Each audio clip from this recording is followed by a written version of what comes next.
Welcome to this very special event. We are honoring a good friend, Dan Halpern. Surely there is no more deserving recipient of the Maxwell Perkins Award than Dan, one of the last true believers in the spoken word, in the written word, in fiction, in this thing called poetry.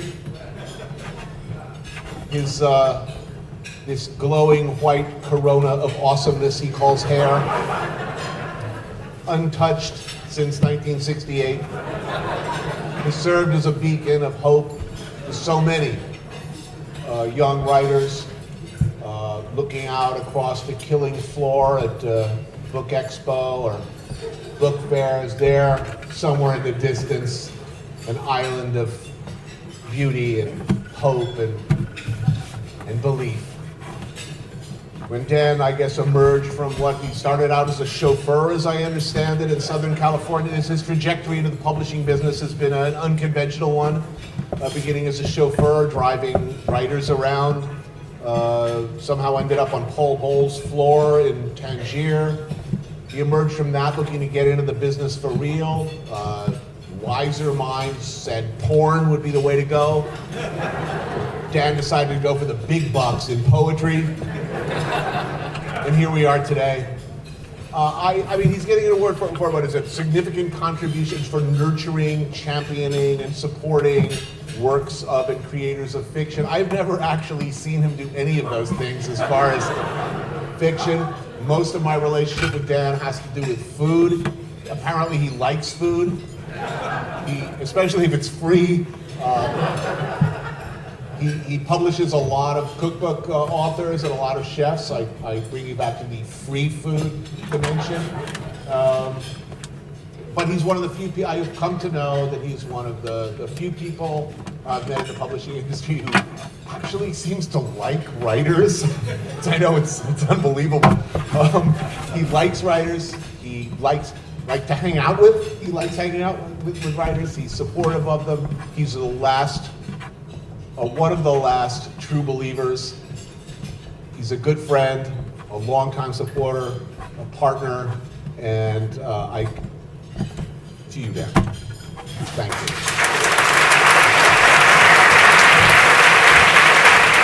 Thanks. And this is Joyce Carol Oates, my friend.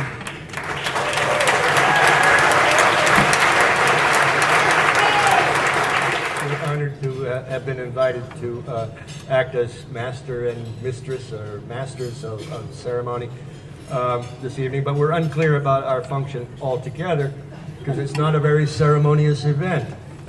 Yet we will try to lend a little bit of structure and ceremony to it nonetheless. I just wanted to maybe add a little bit onto what Tony had to say about Dan, and to say how much both Joyce and I honor Dan and are grateful to him.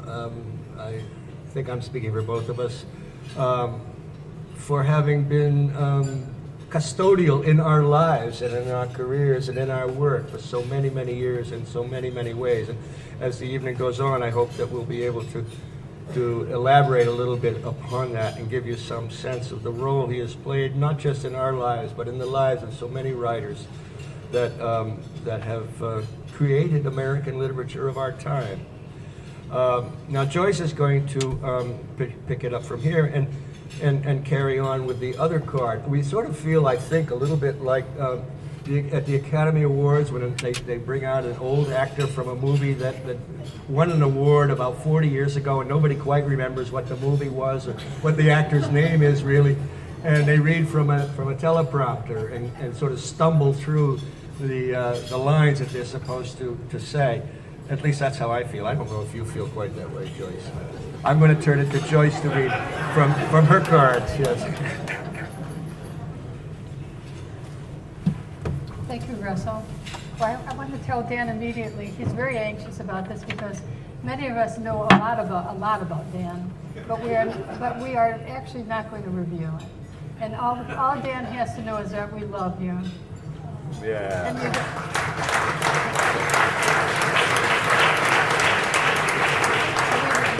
love you. And my particular feeling for Dan goes way back to about, I think, 1974. when I first met Dan, who was editor at the time of Antaeus, which is at that time the leading literary magazine in the world, probably. So I'm going to just say how the evening will go. I've been entrusted with this. I did not write this myself. These are scripts that Russell and I were handed. It's like a Kafkaesque situation where you're sort of handed your own death warrant or something. Well, first, Amy Tan will present the Maxwell Perkins Award to Dan Halpern. Then we'll all have dinner and talk about Dan. And after dinner, last year's winner, Tiphanie Yanique, will announce the winner of the first novel prize. And then we hope you will all remain for a champagne toast to this year's honorees and to all the good work the Center for Fiction does all year long. And now it's our pleasure to introduce the chairman of the Center's Board of Directors, Cal Morgan.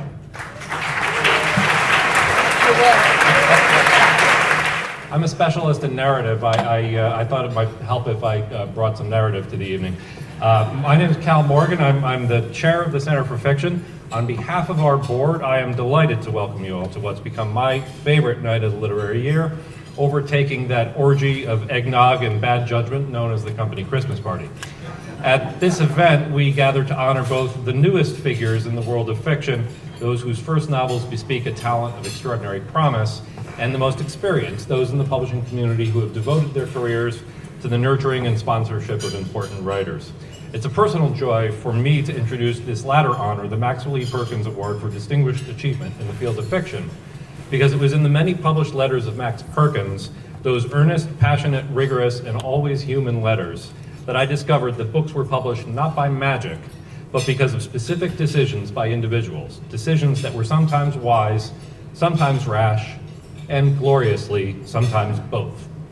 It was Perkins who embodied the radical idea at the heart of our work, that publication is sparked by one reader's belief and one writer. Max Perkins died in 1947, but his influence lingered, often in surprising places. 20 years after his death, just after the Summer of Love, a teenage, aspiring poet from Philadelphia went looking for work in New York City. A friend found her a gig at the elegant Scribner's bookstore on Fifth Avenue. It seemed like a dream job, she recalled, working in the retail store of the prestigious publisher, home to writers like Hemingway and Fitzgerald, and their editor, the great Maxwell Perkins. That young woman daydreaming at Scribner's turned out to be Patti Smith. And that passage comes early in the pages of Just Kids, published by this year's winner of the Maxwell E. Perkins Award, Dan Halpern. The path that led Dan to publishing, as we heard the beginning of a few minutes ago, began on a trip to Tangiers, where his friend Paul Bowles convinced him to start a literary magazine. They named it Antaeus after a mythical North African wrestler. Every time Antaeus was thrown to the earth, Dan says, he got up stronger. It's hard to think of a more hopeful metaphor for a publishing upstart. In the 25-year run of Antaeus, Dan published new work by everyone from W.H. Auden to Ted Hughes, William S. Burroughs to Ursula Le Guin, Laurie Colwin to James Salter. As the New Yorker's Alice Quinn said of Dan, here was an editor on the qui-vive and ahead of the curve, with great and wide taste, energy, focus, pluck, and the necessary worldliness to make it all a go. Shortly after launching Antaeus, Dan founded the Echo Press, where he gave a home to work by Bowles, famously acquiring reprint rights to The Sheltering Sky for either $100 or $200, depending on the telling. Dan, maybe you could fill us in on that. Along with Cormac McCarthy, Tobias Wolff, Charles Bukowski, John Fonte, and many others. In 1975, he conceived the National Poetry Series, which continues to foster the publication of important new work today. And in 1999, Jane Friedman, who's here tonight, invited Dan to bring Echo to HarperCollins, where it's become a home to fiction from Richard Ford, Joyce Carol Oates, Amy Tan, Russell Banks, Ben Fountain, Ron Rash, Gay Talese, T.C. Boyle, David Robolewski, Tom Robbins, Venda Levita, William T. Bowman, Patrick DeWitt, Philip Meyer, and Nell Freudenberger, as well as poetry from John Ashbery, Joy Graham, Mark Strand, and Eileen Miles, nonfiction from Anthony Bourdain, Annie Dillard, Roger Rosenblatt, and Robert Stone, and an extraordinary array of memoirs from Patti Smith, Leonard Cohen, and Richard Hell, making Dan possibly the greatest punk rock impresario since Hilly Kristal. To my friend Kerry Kania, who is his first associate publisher at HarperCollins, what distinguished Dan was this ability to attract such a broad array of talent. In a note Paul Bowles once wrote to Dan, he said, "Things don't just happen. It depends on who comes along." And that's what makes Dan special, says Kerry. He's the one who gets everyone to come along. For Lee Boudreau, Echo's former editorial director, it was Dan's openness to new writers that made working with him such a pleasure. His taste is magnificently Catholic, she told me. He loves a long shot. He believes in going out on a limb. I've never known anyone so willing or able to hear the music in so many different voices. The same goes for his belief in his publishing team. He is no lover of hierarchy or corporate structures, Lee said. He would fight as hard to get a raise and a promotion for the lowliest assistant as he would to lend $1 million book. And above all, he believes that our work should be a source of joy. For all the bottom line pressures and daily discontents and bets that don't pay off, he expects each day to deliver enough new adventures to make it exciting to get up in the morning and come to work. To this day, that same spirit of belief and adventure animates Dan's team at Echo as they champion emerging writers like Alyssa Nutting, Bill Chang, and Nell Zing, while continuing to publish the most acclaimed and distinctive voices in American fiction. One of the many authors who's had the good fortune of working with Dan is the legendary Amy Tan, who has come here tonight to present the award. Please join me in welcoming Amy Tan.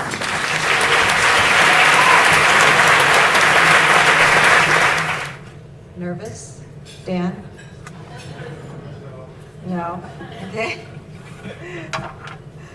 Dan, you know me well enough that I am the kind of writer who always misses a deadline. So if I were to write you a polished speech, you would get it sometime next year, long after people have finished scraping the beets off their plates here. I decided that in lieu of that, I would do something that I am quite good at, as you know. I'm very good at writing emails. I must have sent you over 1,000 of them in the last 4 years. Spur of the moment thoughts, the flotsam jetsam of my mind, and that's what I thought I would do tonight, is to send you an email, the way I talk, unrevised, no pause and reflect, no censoring of what I have said, including, I hope I don't fuck this up. Insert emoji, LOL. Here goes. Hey Dan, rest assured I'll devote most of my remarks to words of praise and respect, but now that I have your full attention, I want to bring up something that has been bothering me quite a lot. It's about Echo's Twitter page. I'm not referring to photos of your slaughterhouse menus. It's this. When I joined Echo, I was so excited, I wasted my precious writing time to go to your Twitter page and follow you. And thereafter, I would like and favorite all your posts. Now, I figured you would like this because I have far more followers than you do.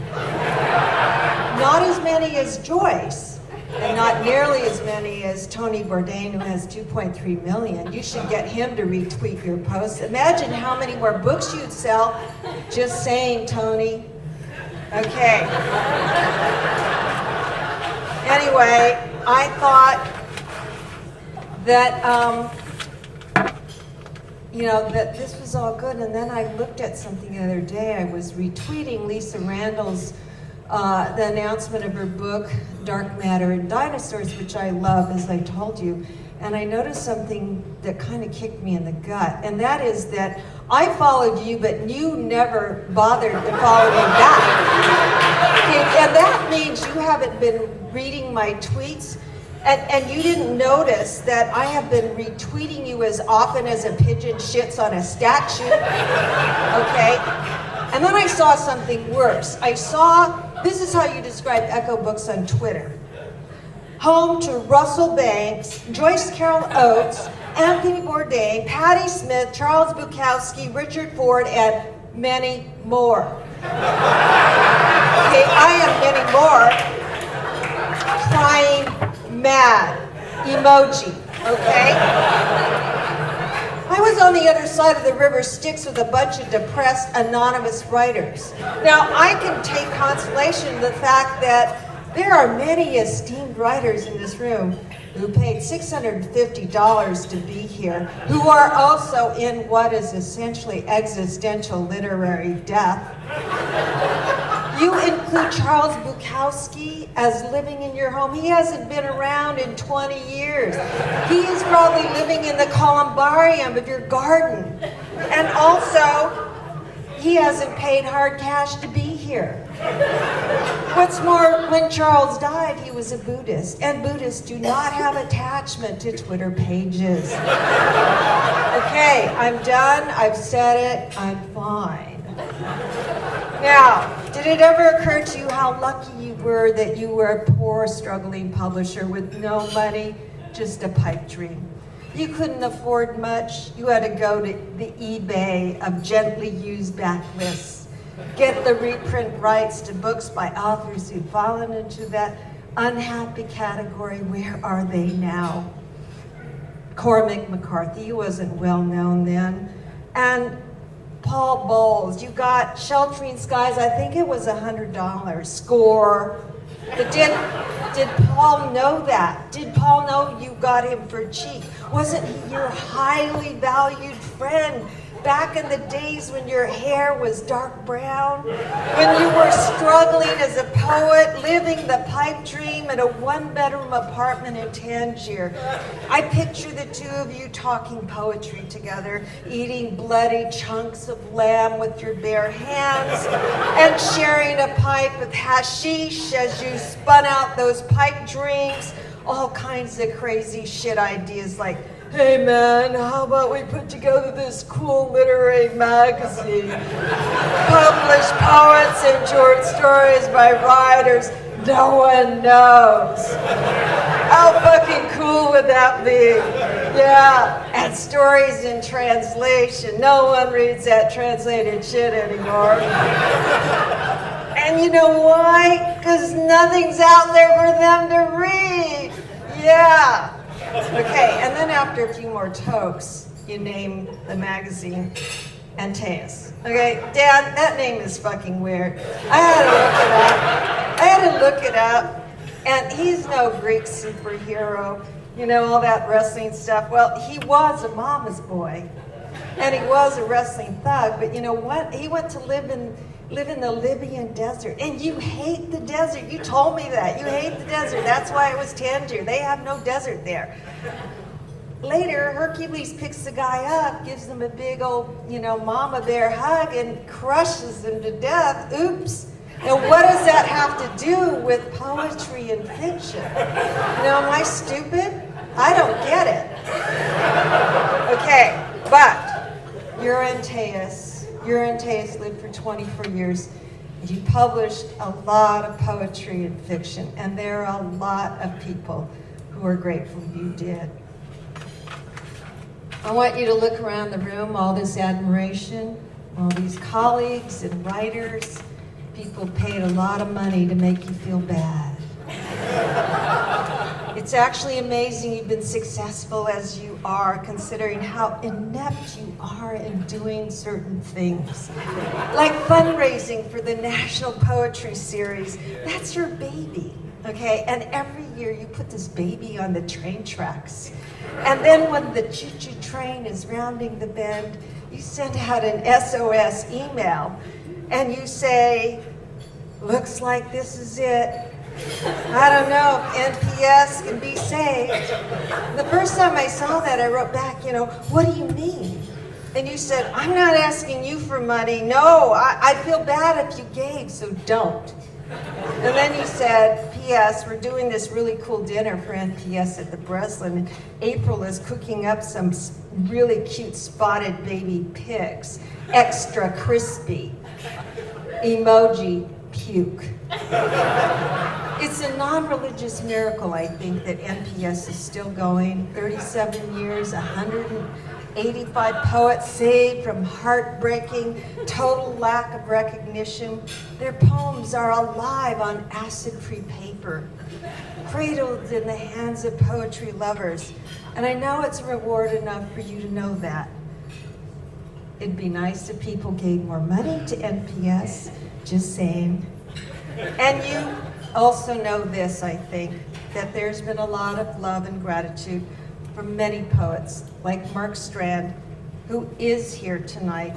In the words he once said, the National Poetry Series has been the single most important means for discovering who is the best young American poets and for publishing their first books.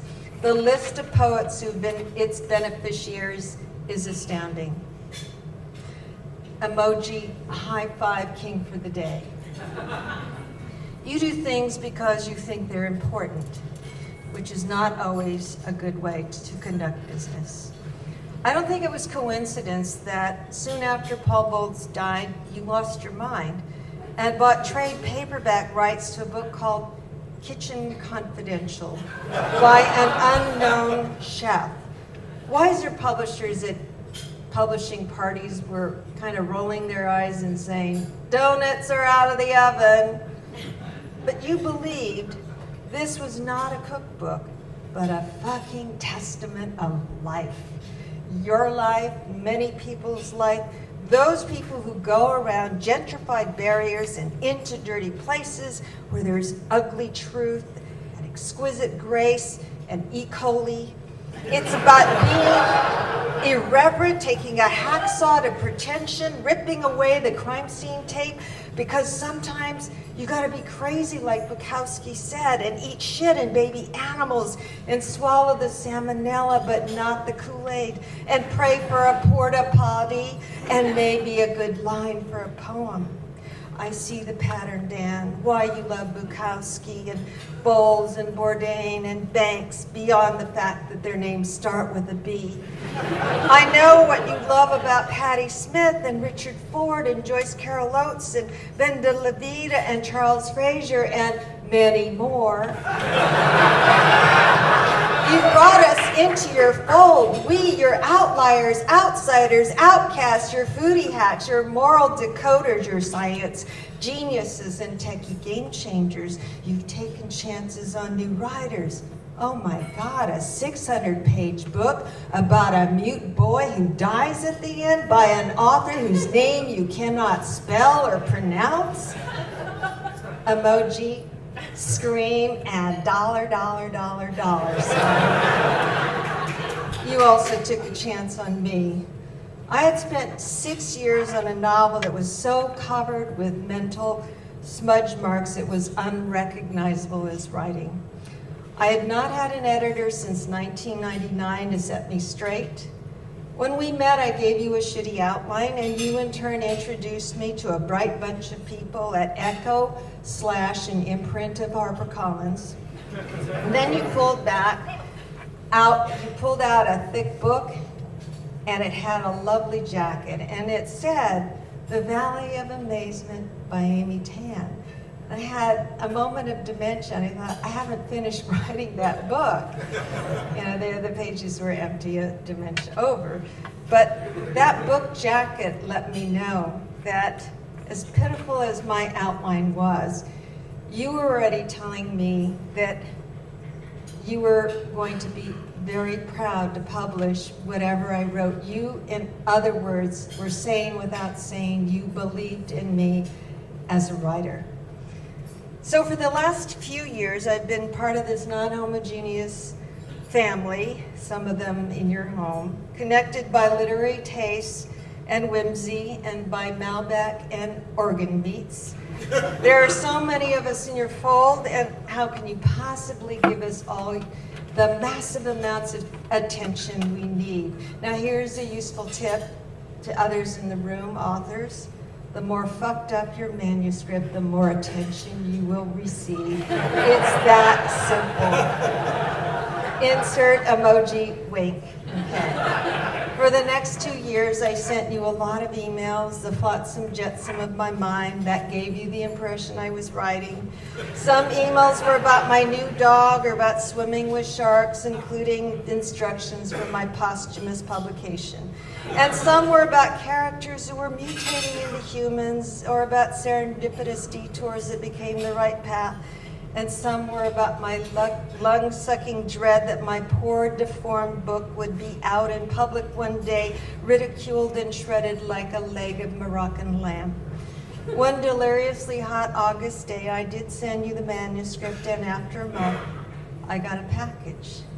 It arrived 3 days after my little dog had died unexpectedly, and I was still mute, paralyzed, and bedbound.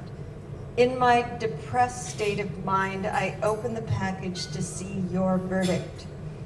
Pages and pages of it. You had written a summary of what the book was about, not just what I'd written, but what you knew through our conversations was what I wanted to write. You summarized what was going on in each chapter so I could see what was happening and not. You did summaries of each character, who they were and who they could be.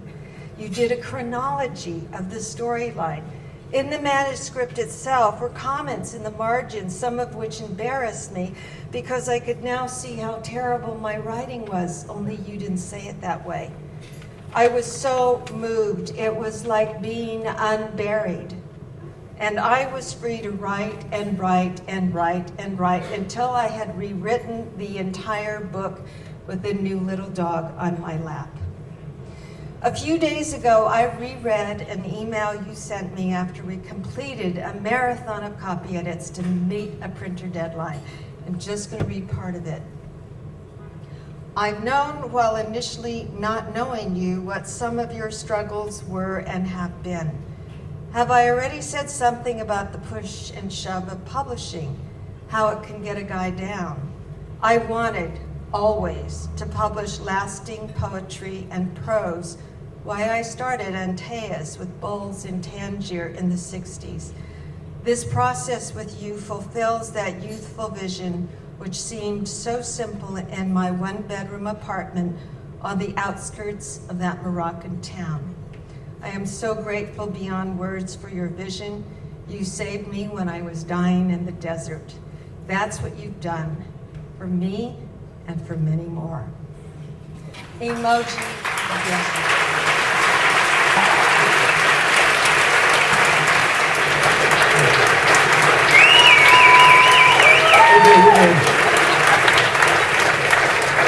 I'm speechless. Happily, I wrote something. Otherwise, there would be nothing except thank you.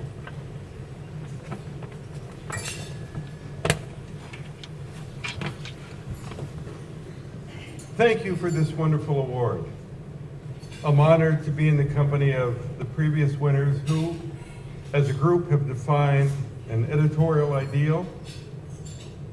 I've been thinking about the astonishing range of books these 10 editors and agents have helped put into the world. What a stellar list of publications. I want to thank the Center for Fiction, which does such amazing work in the service of the art of fiction, of the honest lie. Noreen Tomasi, Megan McGuire-Don, and Cal Morgan. Thanks to Drew Hines, who made possible my literary magazine Antaeus, and later Echo. She invited me to meet her at a party she was giving the summer of 1970. In my search to find her, I came across a number of dignitaries, including Truman Capote, fast asleep on Lillian Hellman's breast. Thanks to the good people at W.W. Norton and the Viking Press, who distributed Echo for the first 30 years.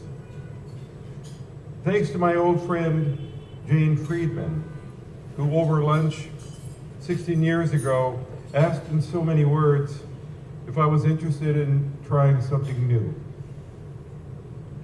I wasn't yet an old dog. The tricks turned out to be very new. Her only advice went something like this: there are going to be things you don't understand. Don't ask.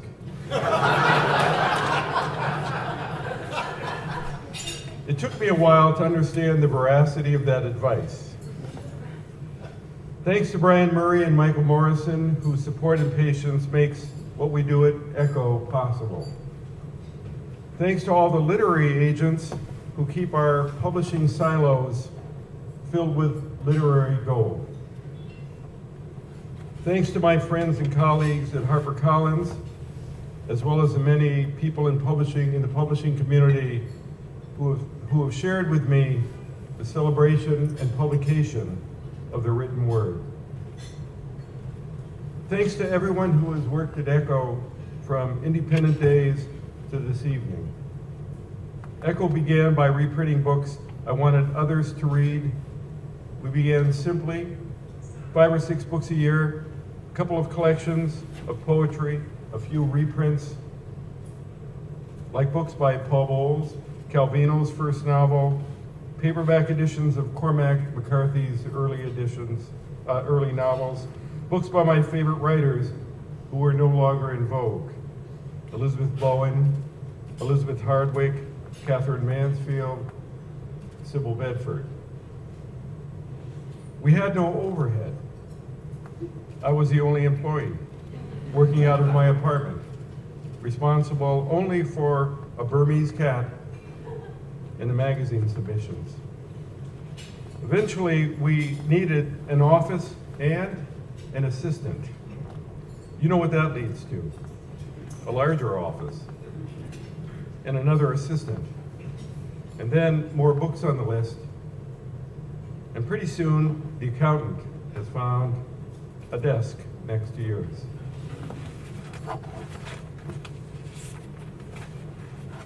Thanks to every writer who entrusted me with his or her own words and visions, even their eccentricities from time to time.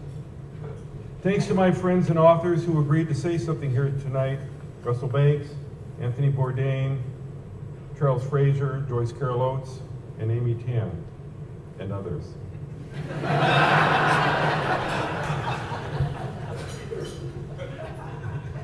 I'm so tempted to respond to so many of, but I'm keeping my talk to 8 minutes. Thanks to my wife, the writer Jean Wilmot, who was there for most of the journey. Thanks to my daughter, Lily, a young woman of ferocious intellect, just for being herself. And of course, thanks to all of you for being here tonight to support the Center, an extraordinary and indispensable organization. Let me say, I know I have a remarkable job. I get paid to be involved with the publication of amazing books written by amazing writers. As the inimitable Casey Stengel once said, managing is getting paid for home runs somebody else hits. To spend a life among your literary heroes speaks for itself, where one's job is reading, to find ways to make sure the writer's vision is realized on the page, and then finding ways to get that book into the hands of those who need to read it. I say that with modesty. There are always a variety of available happy endings, and as editors, we strive to find the best path into the sunset, even when we know the sun eventually goes down. And since this is the Maxwell Perkins Award, I'll quote him. Editors are extremely fallible people. Don't put much trust in them. And speaking of fallibility, Dave Barry once judgmentally observed, always remember that if editors were so damn smart, they would know how to dress.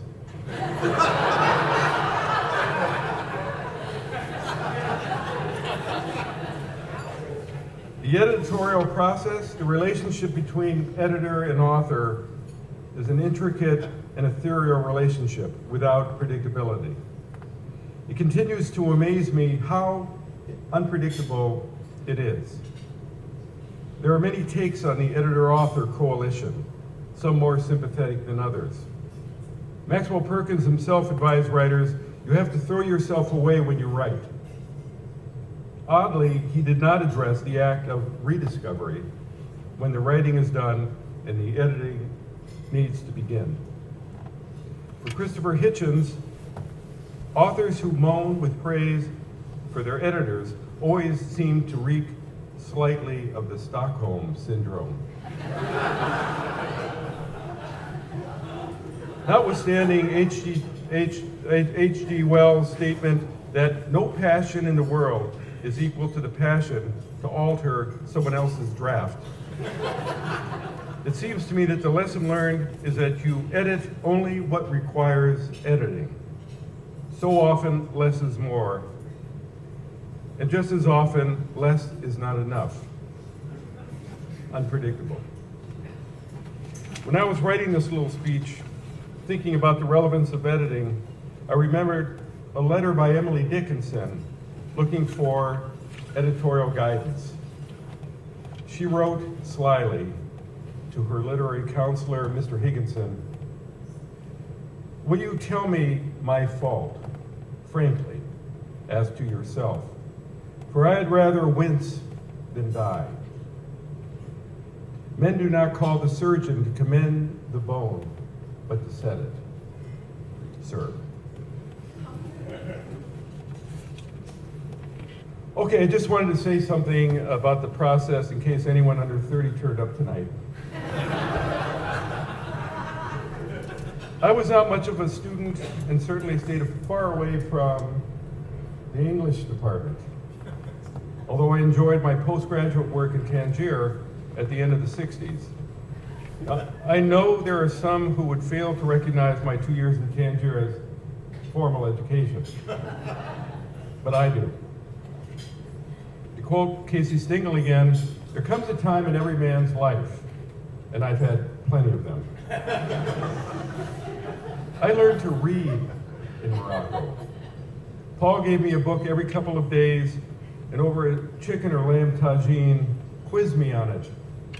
He assigned an odd variety, including Judah Barnes, James Purdy, Elizabeth Smart, Peter Hanke, Jane Bowles, and Borges, who famously said, "I've always imagined that paradise will be a kind of library." Paul pushed me to read with intent. As a character in one of his stories notes, the eye wants to sleep, but the head is no mattress. Many afternoons during the years I lived in Tangier, Paul and I took long walks along the cliffs overlooking the Strait of Gibraltar. On one such walk, he asked me if I'd be interested in editing a literary magazine, which he would fund. I hadn't heard of literary magazines right at that moment. So you see, that's the kind of thing you learn in Moroccan graduate school. Paul wrote in my first edition of The Sheltering Sky, "Things don't happen, it depends on who comes along." Certainly true for me. I would not be here in this world that has meant everything to me, were it not for his gentle, existential guidance in those crucial years. So lucky. I want to close with something that Borges said about writing and publishing that has always hung over my metaphorical desk. He wrote, "When I printed my first book, I did not send it to the bookshops or to other writers. I just gave copies to my friends. In those days, nobody thought in terms of failure or success in selling books. We thought of writing as a kind of destiny." Thank you.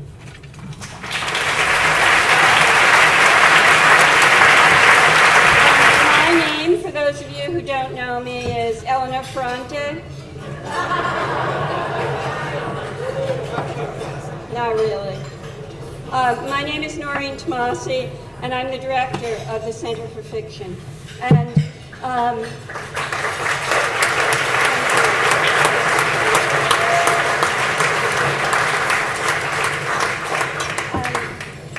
when I started at the Center for Fiction 10 years ago, I came to this work from a very different field, having worked in international cultural exchange with visual artists and dancers and theater people, and not with writers at all and not with books. But I made this transition because the thing that was most important to me in my life was books. And I came to the job as a reader. And so I first want to say thank you to all of you in the room who are not only publishers and editors and writers, but who are avid readers. Thank you for every book you buy, every book you read. Thank you so, so much.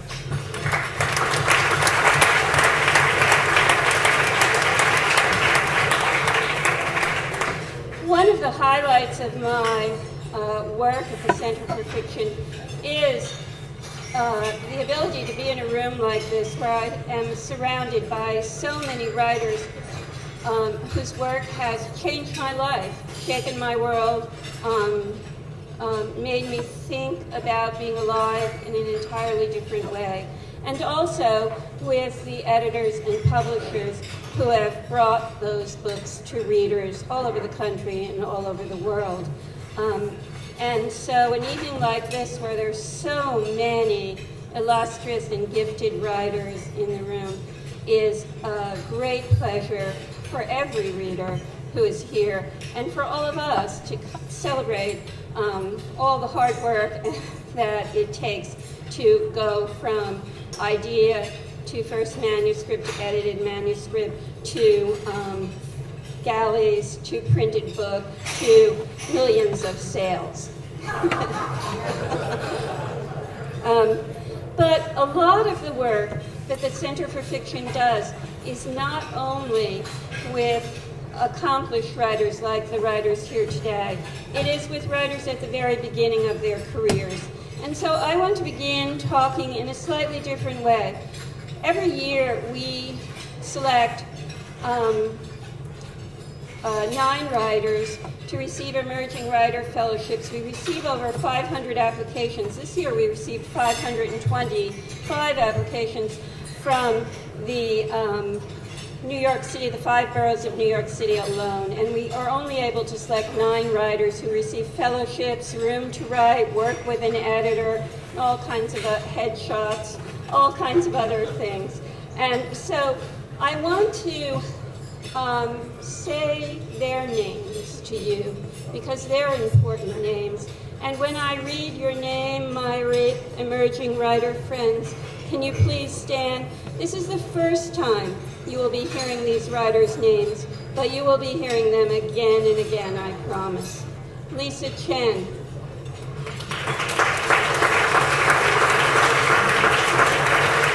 Nicola de Robertis Cave. Naomi Figleson Chase. Tai Freedom Ford. Anu Jindal. Stephen Langlois. Melissa Rivero. Samantha Story, Ruchika Tomar,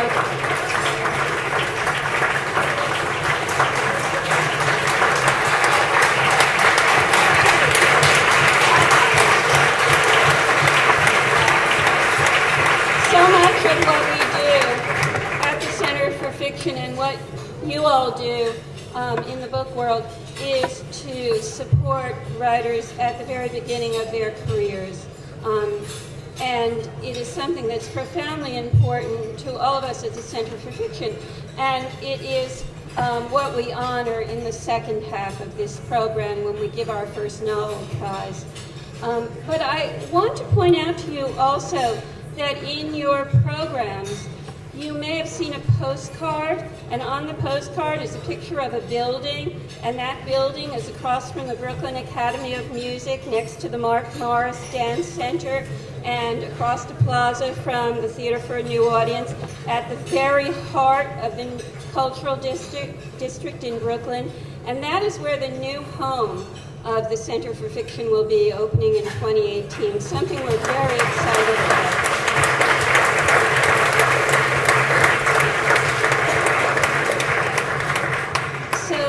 Why is this important? Why do we need it? Well, I think there are a few reasons why we need it. One, it's very, very important, we feel, and I hope you all join us in feeling, that we have a building, a center at the very heart of a world-renowned cultural district entirely devoted to literature. where writers are creating work in a writer's studio, where there are writing workshops, where there's absolutely exquisite theater for people to present work, where there's a bookstore selling work, where we're serving over 400 students a year and bringing over 30,000 books a year to a new generation of readers, all in the same building.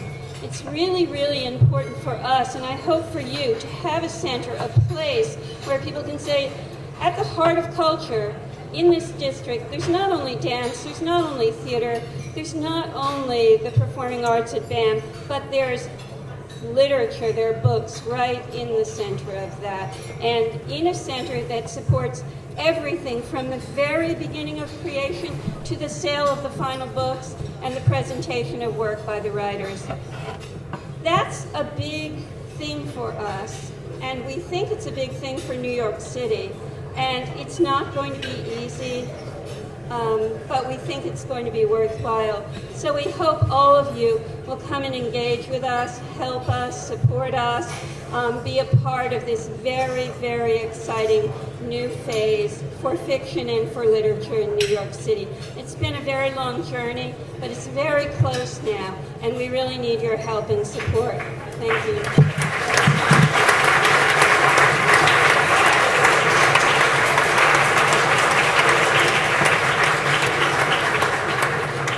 One of the great pleasures of my work each year is this first novel prize. It was an extreme pleasure last year to be part of the process that awarded the first novel prize to Tiphanie Yanique for her exquisite book, The Land of Love and Drowning. And this year again, we have an extraordinary group of first novel finalists. And I want to say this to everyone in the industry. This was such an extraordinary year for first novels across such a broad aesthetic range, every kind of range. We had, I think, over 170 submissions to the first novel prize, and it was excruciatingly hard to pick a long list of 26 novels, and then for the judges, excruciatingly hard to narrow that to 7 books. So thank you, all of you who work in publishing, who are bringing such astonishing work to readers every single year. We really, really appreciate it. Thank you.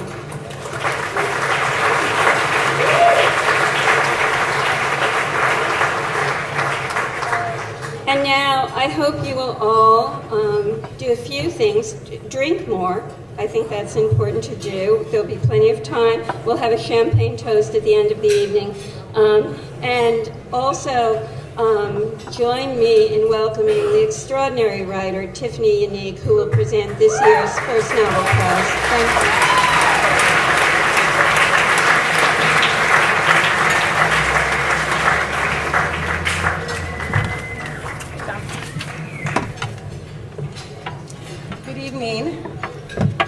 It was an incredible honor to receive the Center for Fiction First Novel Prize last year for my novel, Land of Love and Drowning. And it was an incredible pleasure to serve as a judge this year with the distinguished writers Survi Hutsfit, Ann Packer, and Akhil Sharma. I was the junior member, and it was a really exciting team to be on. Thank you. It was an extraordinary long list, and very difficult for us to make the choice of these shortlisted writers, and even more difficult to select a winner from such an accomplished group of new novelists. The finalists are After the Parade by Laurie Oslin Scribner.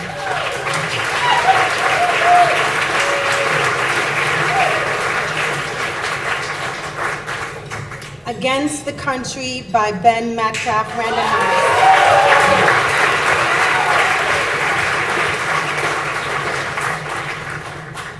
Bright Lines by Thani Nandini Islam, Penguin Books.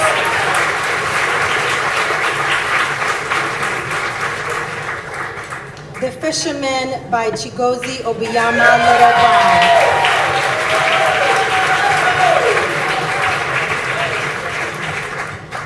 The Sympathizer by Viet Thanh Nguyen Grove Press.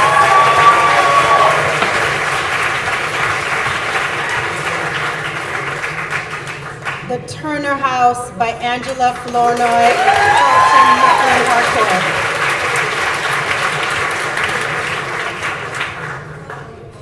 And The Unfortunates by Sophie McManus, Farah Strassenberg.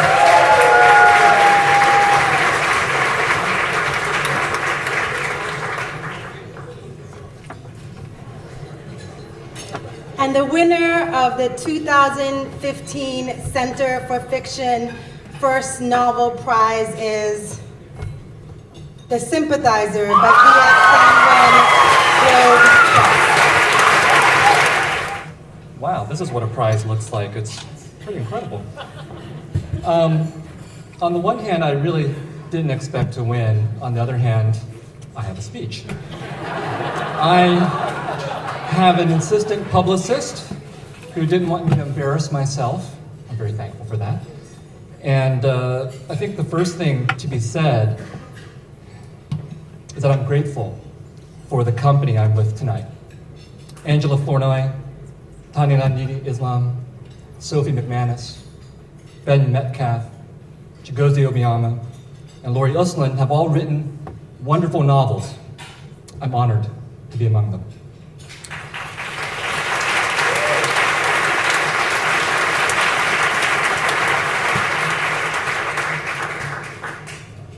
I wouldn't be here if my agent, Nat Sobel, hadn't found a short story of mine in Tri-Quarterly.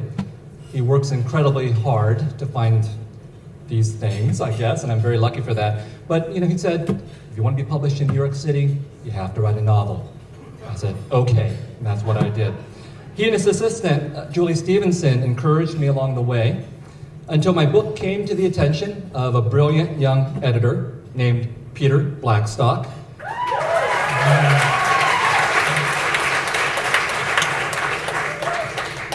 I can't imagine a better fit for the novel than Peter or my publisher, Grove Atlantic, and all the fine people there. Judy Hottenson, Elizabeth Schmitz, Deb Seeger, John Mark Bowling, and Morgan Entrekin.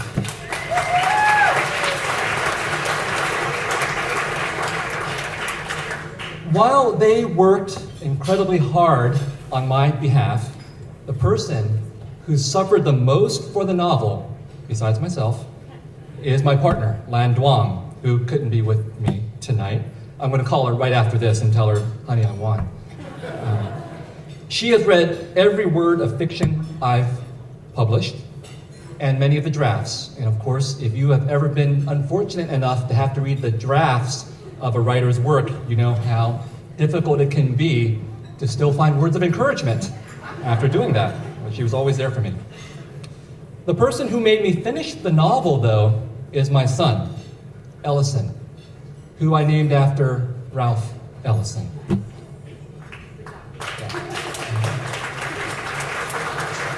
I'm sure you've all read Invisible Man. It's still a novel that's relevant to us today. It certainly was important to me when I was in college. So I named my son after Ralph Ellison, and it was his impending birth that forced me to write faster. I finished the first draft of the novel 2 days before he was born, and then I revised the novel for the first 3 months of his life, working till 3 in the morning while he slept, and then drinking till 5 in the morning. The best recognition I have of my work is when he points at my novel and says, "Daddy's book." I hope you all remember that so you can tell him that when he's 18 and not so happy to be my son. Giving you these names is a convention, but it's also a pleasure and a privilege. I was reminded of this last month when I went home to visit my parents and told them that I was finishing an academic book about the Vietnam War and memory. Harvard University Press, March 2016, look out for that. They lived through 4 decades of war and sacrificed enormously for my family, our family. I wanted to dedicate this next book to them. The problem is that their names are said differently where we come from than they are said here. And since settling in the United States, they've also adopted American names. So how should I dedicate the book to them? My father said not to use their names at all. The war is complicated, he said. Why bring it back up? Behind his reluctance was the belief that the passions and divisions of our war were still alive. And that fear was one of the reasons why I wrote the novel. Out of my sense that the past was not yet settled. I was born in a time of war. We are still at war. I came into memory as a refugee. We are still seeing refugees. Witnessing their faces on the news, we may long to know who they are. We turn to literature to imagine their names and feel sympathy, even empathy, for them and many others. But those feelings may say more about us than them, since the reality of history is that not all names will be knowable. In the end, the two whose names I want to say the most, I cannot say at all. What I can say is that this book would never have been written, and this award would not have been possible without my father and mother. I know their names, and perhaps that's enough. Thank you.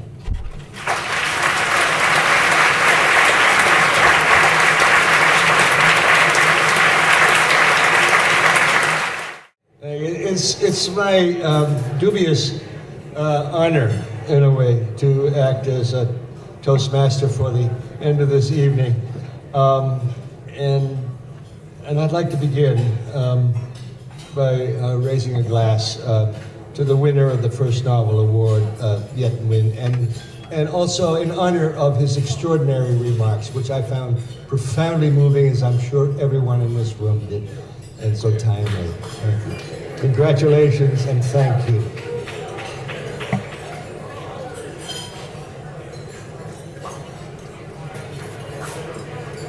And I'd also like to raise a toast. We'll keep going here. We could probably do it for another hour or so.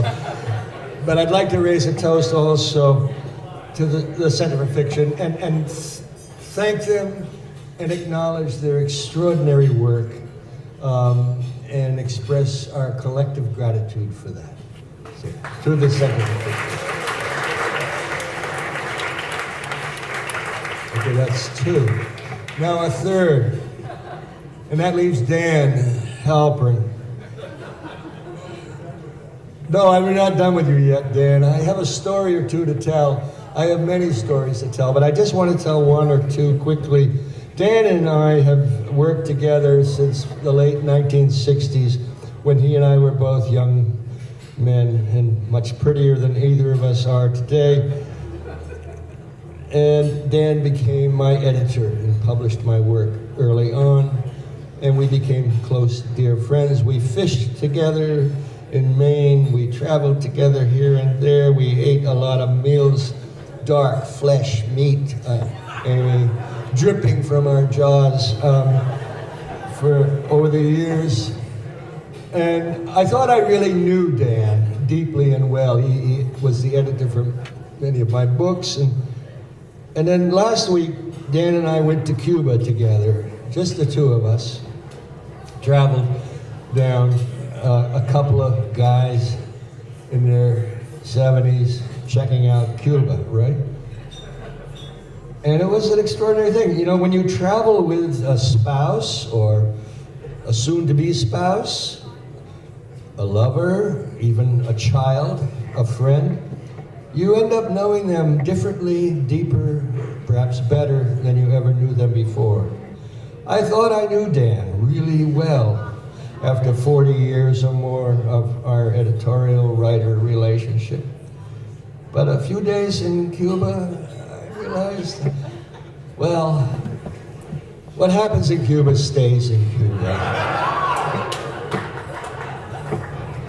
But there was one moment which I think of as a kind of metaphorical moment. Wasn't a moment, actually, it was a 24-hour period. As we were leaving Cuba through the Jose Marti airport at 1 o'clock on a Friday afternoon in a deep, thunderous rain, the American Airlines plane came in from Miami and was struck by lightning and grounded. And we were stuck in the Jose Marti airport together with 300 other people who were supposed to be on that plane returning to Miami. And we ended up staying there for 24 hours, imprisoned, really, in Cuba. When you have been imprisoned in Cuba with Dan Halpern for 24 hours, as we certainly felt we were, you get to know him very, very well. And it was an extraordinary experience. Our temperaments are very different, and I learned to the degree they are. Dan is this wonderful mixture of optimism on the one hand and anxiety on the other. And so that every moment or so, Dan would come to me and say, the plane's never gonna come. We're never gonna get out of here. Do they fucking know where we are? Because we couldn't go back, we couldn't come out. And then the next minute he'd come to me and say, the plane's coming. I know it's coming, it's coming. Any minute now, and he would stand at the glass and wait for it. Then there was another aspect of Dan's complicated personality which manifested itself in this occasion, and that was that mixture of dread and control. And he's a very conflicted man, as you can see. But the dread part was like, this is the worst thing that has ever happened to two American people. And it's only going to get worse from here on out. And I said, Dan, I really need to sleep. This is it's like 4 in the morning and it's really late and there's no way we can get on. The next minute, however, he would say, you know what, Russ? We're going to get out of this, and this is going to be one of the most extraordinary events of our life. And anyhow, this went back and forth for 24 hours, and it took me till the very end of it, and finally, in fact, of course, the plane did arrive, and I realized this is the paradigm, this is the metaphor, perhaps. This is how it is in the relationship between a writer and an editor. He hovers over you the same way Dan hovered over me for 24 hours in the Jose Marti airport in Havana, Cuba, and made me feel as though I was the center of his universe in a way that only one or two other people to whom I've been married have made me feel. So, Dan, here's to you and thank you.